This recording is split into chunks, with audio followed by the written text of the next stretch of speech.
Minneapolis gets a lot of hype as a great place to live, but some trade-offs catch people completely off guard, like 50 inches of snow, taxes close to 10%, and a school district that nobody warns you about. Today, I'm breaking down what realtors won't tell you about living in Minneapolis in 2026. Stick around because at the end, I'll tell you exactly who thrives here and who ends up regretting the move. All right, so let's start with the weather because it's something most people don't know that can completely change your daily life here. Winter in Minneapolis is not just December to February, but it actually runs from November until March, sometimes even April. So you're looking at about 5 months of freezing temps, snow, and ice, not just a couple of cute snow days.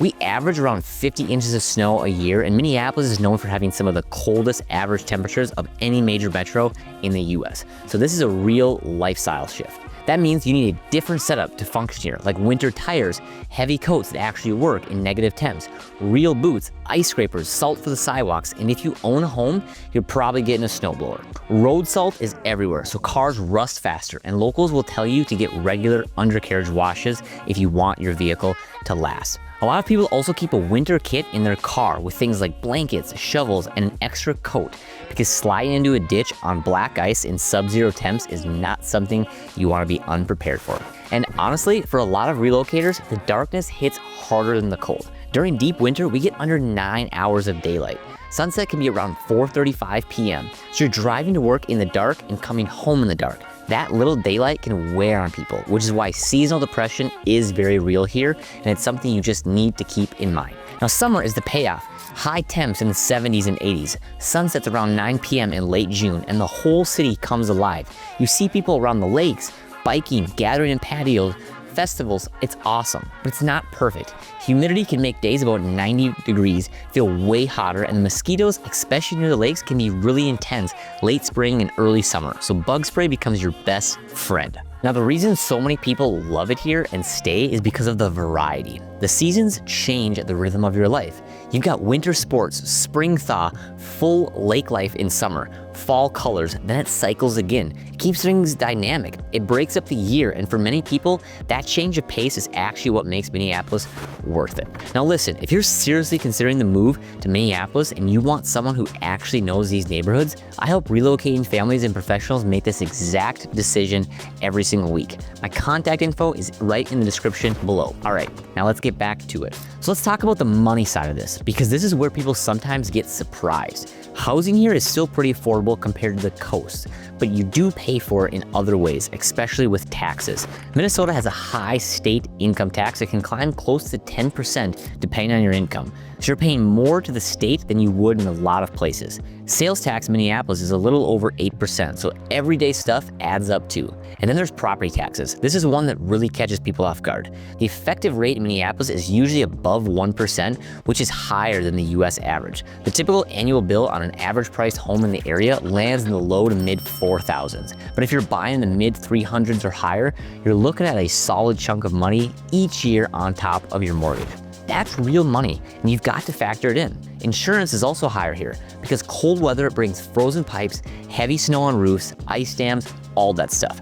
So homeowners insurance tends to cost more than in warmer cities. When people compare Minneapolis to places like Phoenix or Austin, they don't always think about that. But what really changes everything is how your daily life actually feels here. And in a minute, I'll show you why 2 houses at the same price can mean 2 completely different lifestyles. So stay with me. Now here's the flip side, and this is important. You may pay more in taxes, but you're still paying way less for the house itself than in a lot of other metros. In Minneapolis, median prices are in the low to mid 300s, and across the Twin Cities metro, you're looking at the high 300s to low 400s. That's a very different from markets where entry-level homes are 600 to 700,000. Here, people making under $100,000 can still realistically buy, and that's not possible in a lot of cities right now. And those tax dollars do show up in real ways. Minneapolis has around 6,800 acres of parkland and about 55 miles of parkways, with a park system that includes well over 150 recreation spots. All of them are maintained well, and public services are solid too. And suburbs like Wayzata, Minnetonka, and Eden Prairie have great schools. On top of that, there are tons of sports programs: hockey, soccer, baseball, you name it. And a lot of that infrastructure is supported by those taxes. So yeah, you might save on the home price and pay more in taxes, but when you zoom out and look at what you're getting, it makes a lot of sense. Now, let's see another trade-off that definitely affects your daily life. Here's the thing, what you think will be a 25-minute drive can easily turn into 40. And when it snows, it can be more than an hour. So that's something you really need to know up front. Now, it's not LA bad, it's not Chicago bad, but it's definitely heavier than people expect for a Midwestern city, especially during rush hour. Through the core, back up pretty fast. And the 494 and 694 loop around the metro get tight during peak times too. So you'll feel it if you're commuting at the wrong hours. And here's the big one, you do not want a diagonal commute across the map. If you live northeast and work southwest or northwest to southeast, that drive can wear you down pretty quickly. The highway setup just doesn't love those cross-town routes, and that's where people end up spending way more time in the car than they planned. When you're house hunting, really think about staying in the same general quadrant as your job. When winter comes, everything gets slower. Minnesota handles snow well, but a big storm can add 30 to 60 minutes to your drive, and it's more stressful, more dangerous, and just exhausting. If you can work from home even a couple days a week, that's a huge in the winter. Parking is another thing people don't expect. In popular areas like Edina, Ridgefield, and some parts of the inner ring suburbs, you're often finding street parking. That means parallel parking and sometimes circling the block for 10 to 15 minutes before you find a spot. It's not a deal breaker, but it's part of daily life here. Now, there's a solid public transit in certain corridors. There's the Blue Line to the airport and the Mall of America, Green Line to St. Paul, and there's a growing bus system, plus the Southwest Green Line extension opening in 2027 out to Eden Prairie. But outside those specific routes, most daily life still assumes you're driving, especially in winter when staying at a bus stop in negative temps is not funny at all. So commuting here is manageable, but where you live compared to where you work can make or break your day. And that's what brings us to how different life can look across the metro. Now let me be honest with you. Two houses can cost about the same here, but your daily life can look completely different depending on where you land. So if you're looking at true Minneapolis, the city proper, you're getting density, walkability, bike trails everywhere, restaurants and coffee shops you can actually walk to. You get neighborhoods like North Loop, Uptown, and Lynn Lake, where everything feels very active. There's always stuff going on. Minneapolis is one of the most bikeable cities in the country. You've got over 50 miles of parkways and hundreds of miles of trails. So if you want that urban energy, the city delivers. But with that comes tighter parking, more noise, more people, and schools that vary a lot by neighborhood. So you really have to check ratings and do your homework. Then you've got the suburbs, places like Maple Grove, Edina, Wayzata, Minnetonka, and Chaska. This is more classic suburban life where you get great schools, strong safety, more space, but the trade-off is that you're driving pretty much everywhere. It's more family cars, sports practices, organized schedules, less nightlife, and less walking to dinner. And on top of that, the schools are a huge reason people move here. But here's something that catches a lot of families off guard when it comes to schools. And I'll break that down in just a second, so stick with me. And here's the key. Each suburb has its own feel. Wayzata feels like a lake town with higher price tags. Maple Grove feels newer and it's very family focused. St. Louis Park sits in between, closer to the city, a little more mixed, a little more budget friendly. If you want walkability without going fully urban, pockets of Edina, St. Louis Park, or parts of South Minneapolis can be that sweet spot. So it really comes down to lifestyle. If you want walkability and city energy, or if you want space, schools, and that suburban rhythm. That choice changes everything about your day-to-day life here. And once you decide which zone fits your life, the next thing that'll shape your search is something most people don't see coming, and is about homes themselves. Now here's something that surprises a lot of people. A lot of homes around Minneapolis and the inner suburbs were built between the 1920s and the 1970s. So when you see a listing from 1952 or 1964, that's not rare, but something normal here. If you're hoping for something built in the 1980s or newer, you usually have to look farther out. Places like Maple Grove, Eden Prairie, parts of Plymouth, or Woodbury, because newer homes are just harder to find in the close-in areas. And that matters because older homes mean more upkeep. You're dealing with roofs that have handled decades of freeze and thaw, older plumbing and electrical, and insulation that's not up to today's standards. Besides, winters here are tough on houses since you've got ice dams, heavy snow, and frozen ground that can shift foundations over time.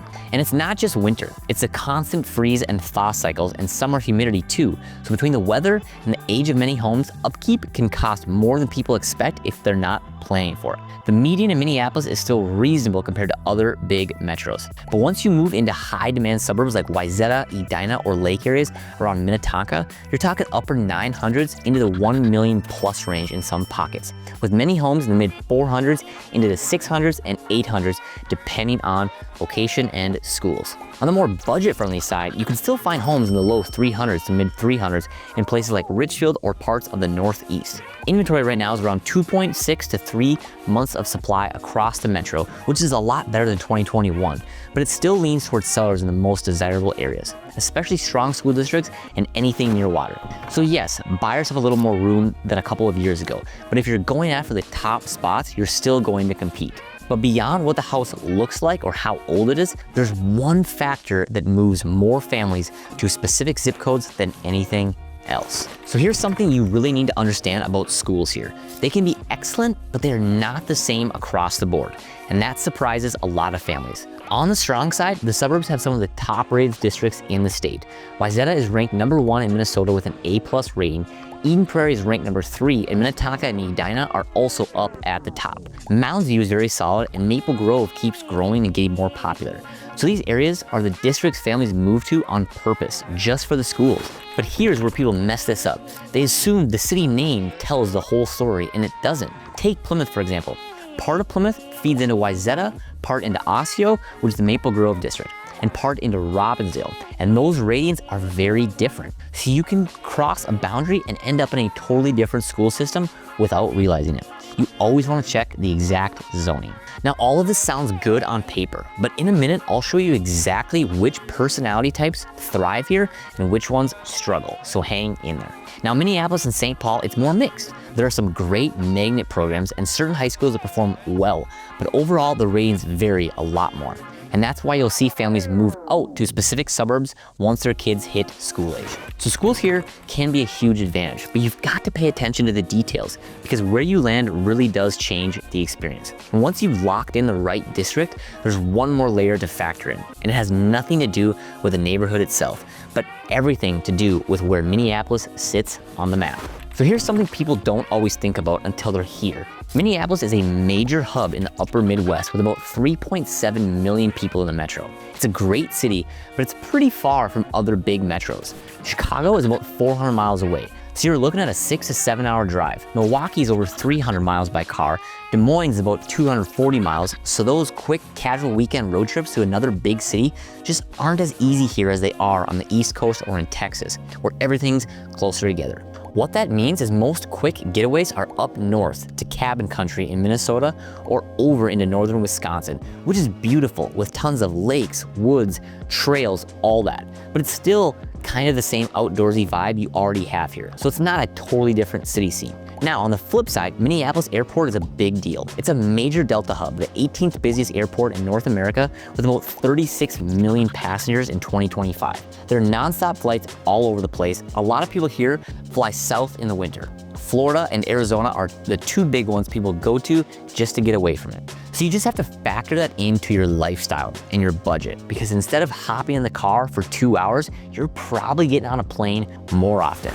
Now, with all of this in mind, let me break down exactly who tends to love living here and who really struggles. Let's just be honest about it, because it's way better to know this now than 6 months after you've already moved. If you truly hate cold, snow, and early sunsets, this is gonna be hard.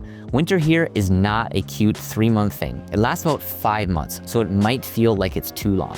And honestly, for a lot of people, it's not even the cold, but the darkness. If you need sunshine to feel good, that part can wear on you. Another piece is taxes. Minnesota ranks in the bottom 10 nationally for overall tax competitiveness. Between state income tax and property taxes, you're going to feel it. Yes, you get strong schools, great parks, solid infrastructure, but if paying higher taxes just bothers you at your core, this will stick with you. Then there's the city vibe. If you're chasing that massive, fast-paced, coastal energy with skyscrapers everywhere and non-stop action, this might feel smaller to you. It's a strong metro, but it's not New York or LA. And if that's your baseline, it can feel slower. And something people don't expect is the communication style. Minnesota nice is real. People are polite, they avoid conflict, and there's a lot of soft language and indirect feedback. If you're very blunt and want straight answers all the time, that can feel frustrating. And some people read it as passive over time. Also, the car factor is real. Outside a few core neighborhoods and transit lines, daily life assumes you're driving. If you're committed to fully car-free living, this will be tough. Now on the flip side, here's who usually thrives here. It's people who want nature woven into everyday life, not just something you drive to on the weekend. If you like walking around lakes after work, biking trails that actually connect places, and having parks feel like part of your routine, this city fits that really well. Families who care about schools and organized activities tend to do great here too. There's a strong structure around youth sports, community programs, and neighborhoods built around that rhythm.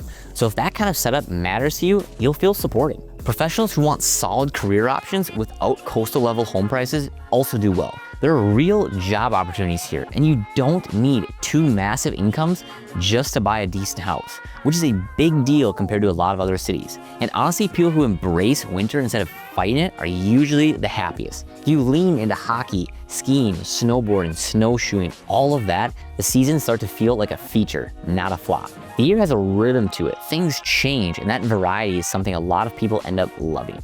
Add in that the city feels relatively clean, organized, and manageable with a strong food and art scene that doesn't come with insane prices, and for the right personality and lifestyle, it just works really well. At the end of the day, it's about fit. If your lifestyle lines up with what this city offers, it can be an amazing place to live. If it doesn't, you feel that friction pretty quickly. Understanding these trade-offs now prevents the buyer's remorse that hits 6 months after closing when you realize your suburb doesn't match your actual life. Knowing which neighborhoods deliver what you need beats chasing the wrong zip code every single time. If you're ready to match neighborhoods to your actual priorities instead of guessing based on online research, shoot me an email today. I'll show you what's available right now and which areas actually fit your lifestyle and budget. Check out the video I've linked here, where I break down exactly which Minneapolis suburbs to avoid. It's the perfect next step after what we just covered. Thanks for watching, and I'll see you guys in the next one.